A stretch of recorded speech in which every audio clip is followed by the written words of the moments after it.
Olha só, nós já falamos aqui no programa sobre o burnout, que é a síndrome do esgotamento profissional. E tem muita gente se afastando do trabalho por causa desse esgotamento, não é verdade? Mas esse estado de exaustão físico e emocional também pode afetar pais e mães. O motivo, minha gente, a sobrecarga de responsabilidades e cuidados com os filhos. É o chamado burnout parental.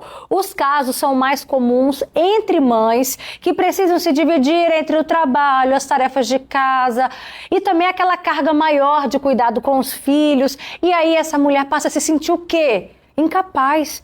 E se culpa por todos os problemas. Por quê? Porque, é claro, não dá conta de tudo, gente.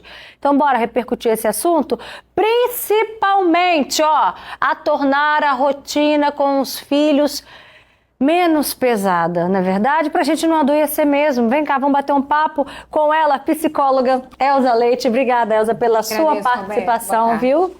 Lu Morelato, que está sempre com a gente ali no nosso Espaço Gourmet, mas ela também se identifica com o assunto. Obrigada, Lu, pela sua participação. Obrigada a você, Roberto. E a Viviane, gente, a Viviane tem duas filhas, a Maitê e a Lara. E vai contar pra gente agora também, né, como é que é essa estrutura familiar e como é que você se sente, você se identifica com esse assunto, Viviane? Eu me identifico muito, né? Porque a sobrecarga é muito grande em cima da gente. É casa, é trabalho, é filhos. E aí a gente se sente muito culpado a respeito de não conseguir tudo isso, né? Então, o que mais te deixa exausta nessa sobrecarga, nessa divisão de tarefas em casa? Você falou pra mim que também faz faculdade. Isso. Né? Tem uma filha que ela... A Maitê é uma criança, tem uma síndrome de Rett, uma síndrome rara especial, né? Então, a sobrecarga é maior ainda, né, gente? Então, e o que mais te deixa exausta nisso tudo? É você não conseguir descansar, realmente você não consegue. Você pode mudar de lugar, você pode tentar passear, mas você não consegue descansar. Sua mente está sempre ligada no que eu deixei de fazer, o que eu tenho para fazer. Então, essa aí, a sobrecarga mental é muito mais complicada, que nos deixa bem frustrada mesmo, né? Não dá conta de tudo, né? Não dá conta de tudo. A gente, afinal de contas, somos seres humanos, nós não somos perfeitos, né? É importante frisar isso. E Lu, embora você não tenha filhos pequenos, já estão todos crescidos, mas a gente já conversou bastante sobre esse assunto aqui. Você tem um cuidado, né, muito especial também com a sua mãe, já teve com o seu sogro, então tudo isso vai somando, também te deixa nessa sensação de sobrecarga? Sim, Roberta, boa tarde a todos, prazer estar aqui. Roberta, soma sim, porque não é uma coisa que está acontecendo naquele momento, já vem de longa história. Essa mãe cansada, essa nora, essa filha, ela já vem de uma história que teve que ser o irmão mais velho, teve que ser o homem da casa. Então, quando ela entra numa relação, ela já entra com a sobrecarga. Aí vem o restante da família, né? Você falou que eu não tenho pequeno, eu tenho um de 15 anos, que eu fui mãe bem mais tarde, e eu tenho o meu Mateus de 15 anos. E vou te falar, não é fácil.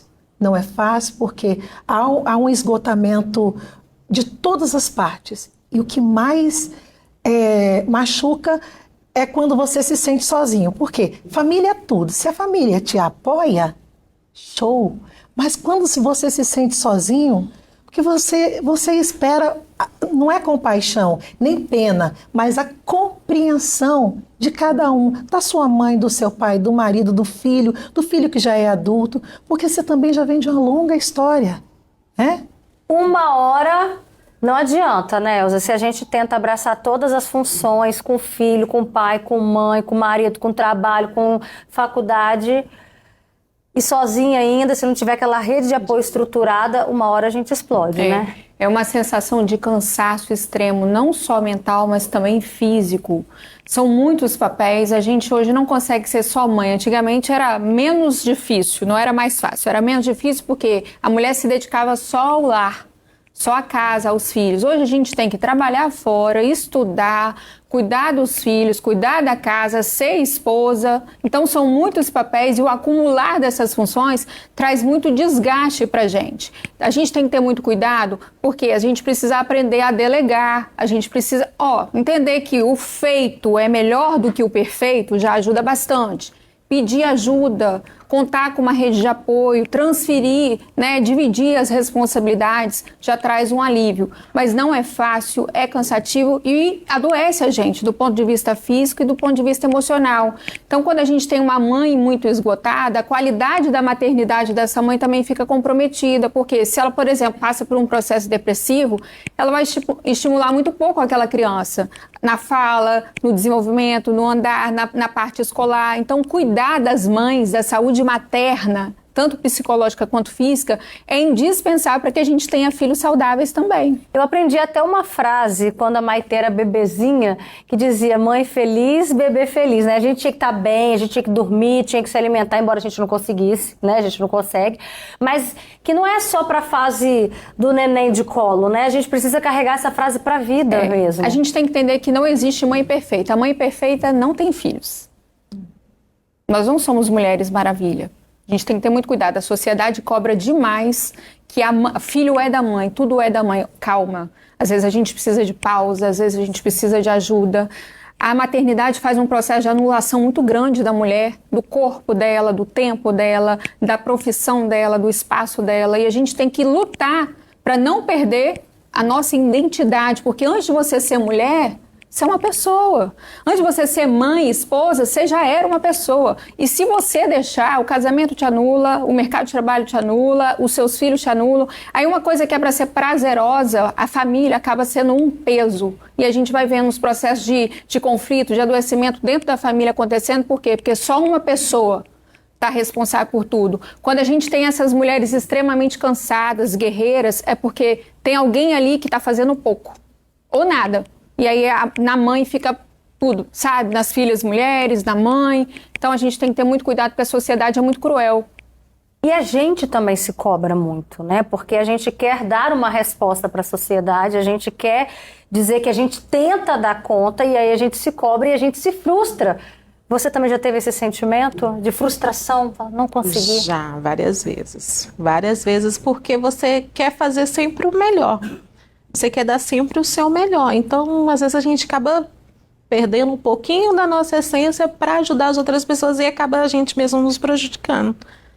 E aí que, eu quero dar bastante coisas para os meus filhos, eu quero ver crescer bem, mas aí depende de mim. E se eu não tiver o emocional muito bom, nada vai. Você também, Lu, já teve esse sentimento de frustração, às vezes ao final do dia, que você tinha tantos compromissos para fazer, não conseguiu, ou então não conseguiu ter aquele tempo de qualidade e se frustrou com isso? Diariamente. Diariamente. Eu sou uma mãe que eu cozinho todos os dias, apesar de ter uma vida profissional bem badalada, tá? Eu cozinho porque eu tento dar a estrutura que eu não tive, que eu não conheci. E para você, muitas vezes, ser uma boa mãe, uma boa esposa e um bom profissional, infelizmente você se anula. Você se anula, mas aí você fica puxando a cordinha. Ei, tudo isso aqui só pode acontecer se você estiver legal, se você estiver bem. Mas há uma cobrança muito grande. Principalmente quando a família acha que você tem que fazer tudo. Por que as pessoas não se conscientizam, todo mundo, as outras irmãs, os outros irmãos, todo mundo que está em casa, a família é para ser felicidade, família é para apoiar, é para estar um junto do outro, não para você se sentir culpada. Não é verdade? Sem dúvida. Então, assim... É uma equipe, né? A gente é uma precisa ser uma equipe. Mas quando a família se torna um peso, quando ela começa a machucar você de uma forma que você fica assim se perguntando o que eu deixei de fazer? Eu doei o meu máximo, como a psicóloga falou, eu me anulei. Então, você chega a desacreditar, porque se a sua base na vida é a sua família, e a sua família te fere, te machuca, e faz, porque o dia a dia é cobrança, tem os abusos. Gente, isso é abuso também. Ninguém quer saber como está a sua psicologia, sua mente, te vê ali firme, cuidando de um, de outro. E você? E você, como é que tá? Então, eu acho que é um pouco de egoísmo, sabe, Berta? É o que a Elza falou, né? Quando alguém está sobrecarregado, é porque alguém está deixando de fazer algo. Está deixando a desejar. Como que a gente pode tornar esse fardo menos pesado, Elza? Roberta, a gente tem que entender que a gente tem que fazer o nosso possível. É muito complexo você se colocar no eu vou fazer tudo, aí você abraça o mundo, aí eu vou fazer perfeito. Melhor o feito do que o perfeito. Faz o seu possível.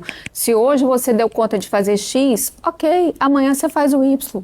Senão a gente mesmo fica numa autocobrança exagerada sobre o que a gente está fazendo, e isso depois fica entra num processo de adoecimento psíquico muito intenso. Então, pede ajuda, delega, dá uma pausa, faz alguma coisa que te dá prazer, partilha suas responsabilidades. Aí eu pergunto, na hora de delegar, alguém em casa faz? Alguém? Faz. A pessoa que te ajuda, o maridão faz? O meu esposo me ajuda, a minha filha Lara me ajuda bastante, até em termos da Maitê. Então, tira um pouquinho Alivia. de alívio, né? Dá um alívio, sim, mas... Faz como você faria? Não. Não. E aí ela quer Nunca vai cobrar. fazer. Nunca. E ela quer cobrar como se Tem fosse hora. ela. O que acontece? A gente que é mãe tem que ter muito cuidado, porque tem hora não que chega a a se gente emocionar, gente. a gente adoece por causa do nosso excesso de controle.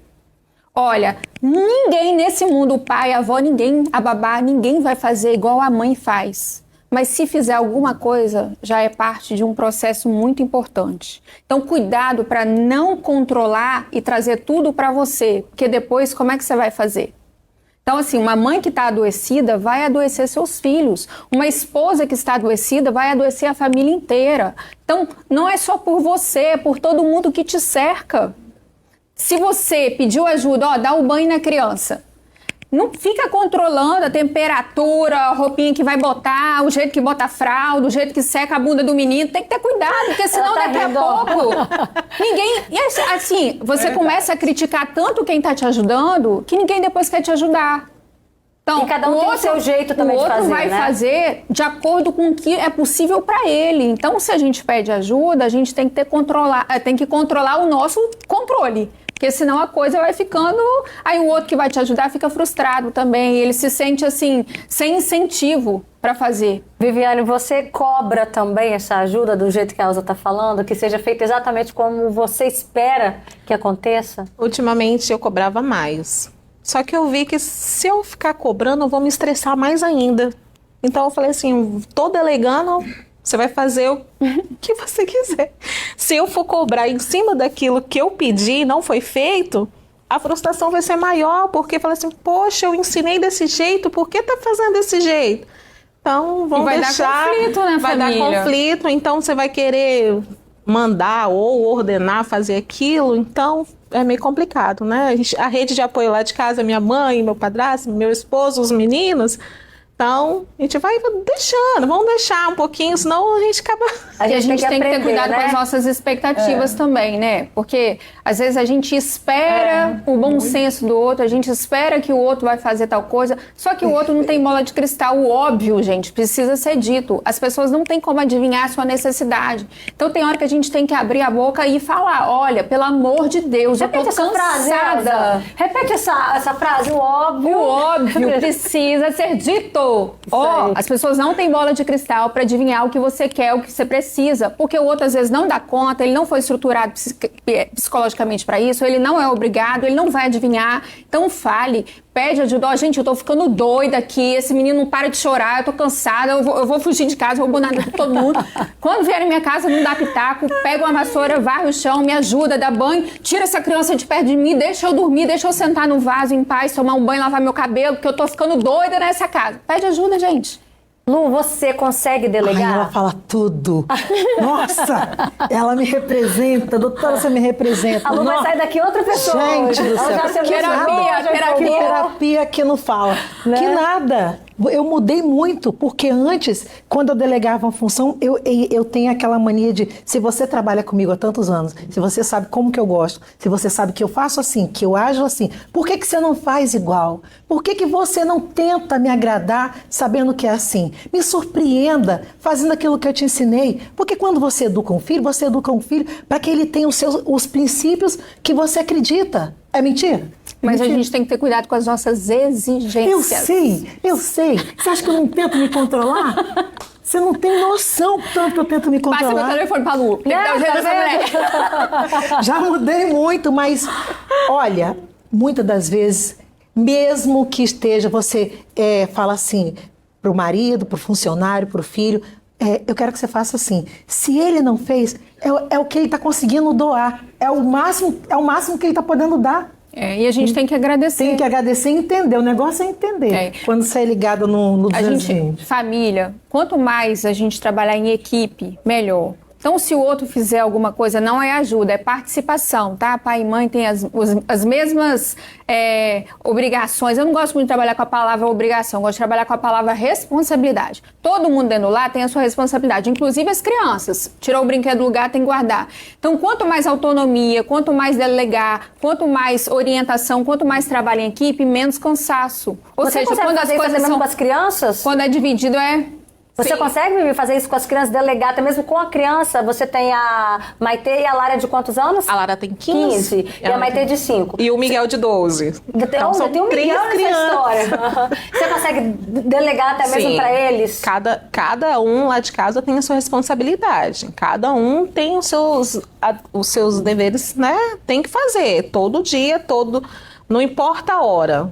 Eu cansei de estressar por causa de hora também. Tá? A sua responsabilidade para fazer, você vai fazer e pronto. Então, cada um tem sua responsabilidade. A Maitê não. A Maitê fica mais tranquila, quietinha no lugar dela, então... Mas os outros, sim. Porque pelo menos você vai chegar em casa e vai ter a convicção de que, por exemplo, vamos supor que o marido é o responsável por cozinhar. Quando eu chegar em casa, eu sei que a comida está pronta. E eu vou poder fazer as minhas outras coisas tranquila. Agora, se eu tiver que fazer o trabalho de todo mundo, a chance dessa mãe surtar, né, adoecer, e aí, a gente vai para um lugar... E tem que pedir ajuda antes disso acontecer, né? Sim, é um trabalho de comunicação, sabe? O outro fez, valida ele, obrigada, a sua comida, o seu apoio, tudo que você faz por mim, a sua participação, isso faz toda a diferença. Sem você não seria tão fácil, com você não, é mais fácil, sem você seria muito mais complexo. Então a gente tem que reconhecer também a ajuda quando ela chega. Ó, pra finalizar, eu aprendi uma frase que eu tô adotando lá em casa. Não é faz pra mim, não. É faz pra gente. Por nós. Né? Fala assim, faz pra gente aqui um arroz. Não é faz pra Exatamente. mim, não. Até porque não vai adianta comer o meu também. arroz, não adianta pra gente, Vai né? comer também, né? Vai Mora comer lá também. dentro, suja, come, então participa. Tá certo. Acho que todo mundo aqui hoje fez uma sessão terapia, você em casa também, ó. Lu, amei te ter aqui com a gente mais uma Obrigada, vez. Beto. O nosso... A Lu é Essa é uma sincera, né? não dava ser Foi uma pedido. terapia também pra Né? ela, né? Eu Vivi, sou volte fofa mais aqui. vezes. Obrigada, amor, Tá te bom? Tá aqui agradeço. uma mãezona também. Ai, obrigada. Elza, Eu que agradeço. Beijo, viu? obrigada, tá? Beijo.